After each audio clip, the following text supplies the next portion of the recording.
So, without further ado, I will now make this village disappear. Oh! Oh my... So yeah, I've made, well, whatever you just saw in Minecraft, with only comments. And you might ask yourself, oh, but Hedges, how did you make it with just comment? Okay, so look, here we have a command, and I'm going to summon a very unique entity. It's called block display. And here it is. Okay, but in all seriousness, after you summon a block display, you will need to change its data. For example, let's say stone. And there you go. That's a block display. It's basically like an entity that's pretending to be a block. It's a very cool one, and I've made a video about them, but I wanted to push it a bit further. And so I did.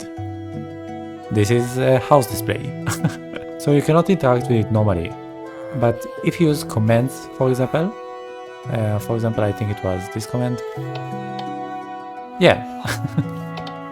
You can do stuff like this. And it's very fun, but the only problem is that it's tedious. Because, as you imagine to yourself, every single entity you will need to place by itself. Meaning you literally need to do something like this.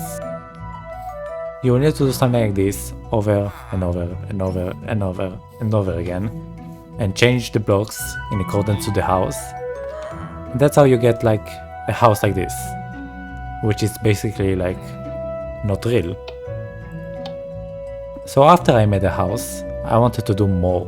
But you might ask yourself, oh, but Chess, how can you do more than that? I mean, that's already pretty tedious. No, I wanted to do more. And so, I decided that if I cannot realistically change every block in the village to an entity, I would just have to create an army that would do it for me. And so I created them, and a lot of them. They would scan each and every chunk that I want to change, and they would do it for me. I decided it was pretty neat. I mean, nothing can go wrong with this, right? But yeah, eventually I decided it was not a good idea. All of these armor stands would just waste a lot of resources, they would drop a lot of frames, and also they are way too high. So I decided to try a different approach. I have formed my army, so it will take a wide formation, you could say, just enough to cover the entirety of the village.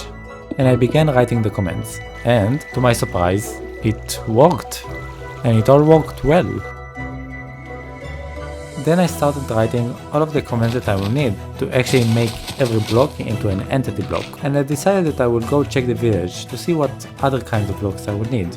I mean, surely it wouldn't be that much, right?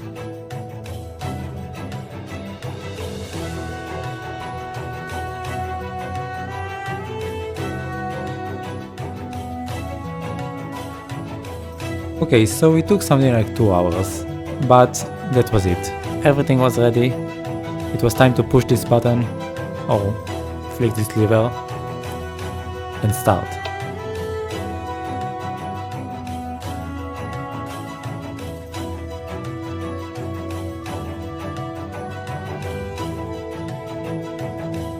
And there we go. It's done. And very, very laggy. So, without further ado, I will now make this village disappear. I have no idea if it worked. Oh! Oh my god! Oh my... Okay, wait. Oh my god. That was very worth it. So yeah, I wanted to keep the villagers safe. So I kept the beds because I didn't want the villagers to fall to their deaths. So yeah, kept the beds. But anyway, look at this. The village was slightly too big than I thought. So I also needed to like take apart this mountain, which is why. And now this magic won't be complete until I return this village. So let's do just that. It will take some time until he like thought about everything. Oh my god.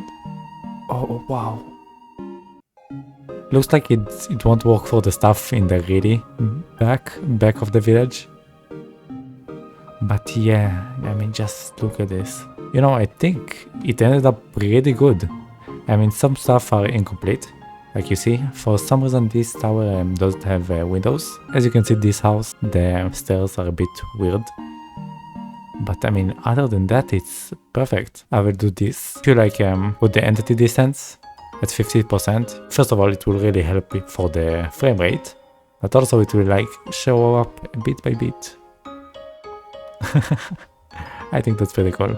If you're wondering, right now we have 3 entities, and then we would have, it's 100,000 entities. Let's actually take the render distance down. We want to have some kind of frame rate. This is slightly much better. So let's actually do a tour of the village, you know, as we should. So of course we cannot interact with anything. It's all just blocks. You see this house? We can just enter. This is the only real block, just because I didn't want the villagers to die. Oh, and the iron golems. I also kept the iron golems. So yeah, look, you see this block rendered weird. Every block you see here is in fact an entity, and that means we don't actually need to control all of them at once. Let's say, for example, we wanted to just control a circle around us.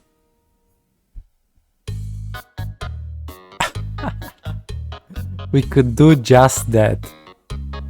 Look at that. Okay, and now let's return them. Oh wow, I will never get tired of this. We can also change their location. We can do something like this. Oh wow. We could also make stuff bigger than they are, like this. Or we could make stuff like have only one dimension, like this.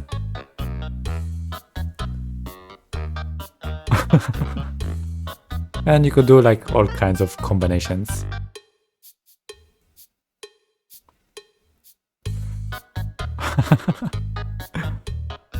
And then when we look at the entirety of the village, you might think to yourself, well, now it's just a mess. You just ruined all of these like things you did.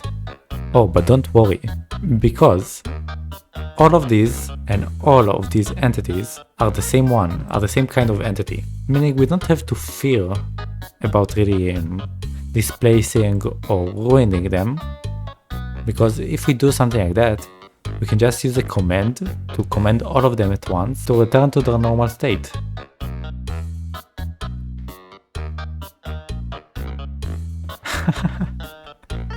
And there you go. Well, and there you go. I pretty much erased the existence of entire village and left behind a ghost. But yeah, it's been really tough making this. Well, not really tough, but it took a lot of time to make all of this. But I'm happy with how it turned out. I think it's actually pretty cool, and I really like it. So yeah, I also hope that you enjoy it as well. This video took a lot of time, so I would appreciate it if you could subscribe. It would help a lot.